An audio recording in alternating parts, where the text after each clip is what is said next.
If you are a foreigner or an expat or a Filipino coming from the US, Europe, or any first world country and planning to retire in Palawan, this video is for you. You've probably seen Palawan online or maybe visited on a vacation and said to yourself, masarap sigurong tumira sa Palawan. And honestly, it's true.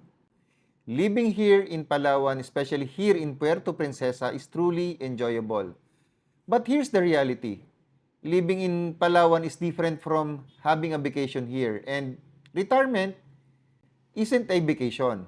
It becomes your everyday life. And because of that, you must know the good side and not so good side of living here in Palawan. People choose Palawan because they want out of busy life of the big cities.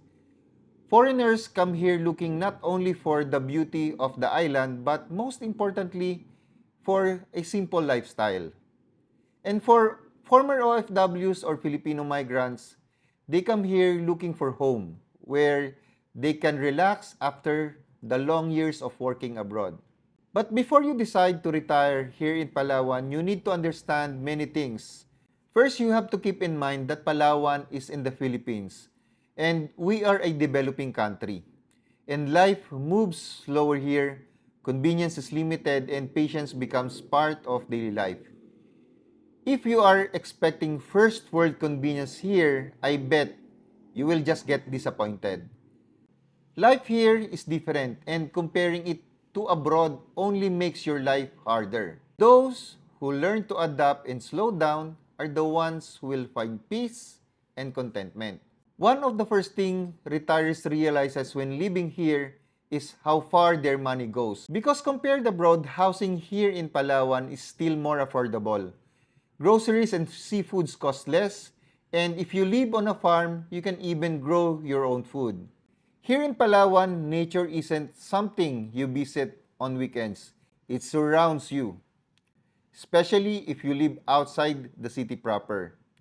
And even if you live here in Puerto Princesa City, konting drive lang, nasa beach ka na, bundok, ilog, and waterfalls. Nature becomes part of your normal life. Relax ang buhay dito. And for many retirees, especially those who work overseas for decades, the laid-back life and slower pace feels like a reward. But remember, that slower pace applies not only to you but to almost anything or everyone around you.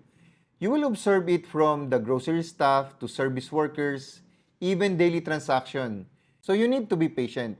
Pero actually, ito din talaga yung pinakagusto ko sa Palawan, yung hindi ka masyadong nagmamadali. If you will ask me kung saan pinakamagandang tumira sa Palawan, walang iba kung hindi sa Puerto Princesa City. Here, you can find balance between convenience and laid-back life living. Puerto Princesa City is a great place to retire. Why?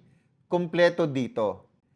Here, you'll find shopping malls, grocery stores, major Philippine banks, restaurants, hardware stores, basically everything you need for your daily living. Healthcare is also accessible here, with 3 major private hospitals and specialist doctors are available in the city. One downside of living in Palawan is power outages. They are normal here. But if you want more reliable electricity, you can invest in solar power. So that's not actually a problem. Internet is generally stable in the city, but in rural areas, it can be challenging, which is why many residents use Starlink. About the weather, Palawan offers year-round warmth. And if it's not raining, it's really hot and it's humid. Palaweños, like most Filipinos, are generally warm, respectful, and welcoming. And for foreigners, English is widely spoken here. So you will not have problem communicating. You'll often be greeted with a smile, and most of the time, Filipinos will call you sir or ma'am. It's a sign of respect. So here's the honest truth. If you want speed, predictability, and first world convenience, you may miss abroad, and Palawan might not be good for you. But if you want affordability, nature, peace, and slower, more meaningful daily life, it is definitely Palawan. Some people fall in love and stay, others realize that they are not ready yet. That is why The best advice that I can give you is simple. Visit first, stay longer than a vacation. Live everyday life, not just a tourist life.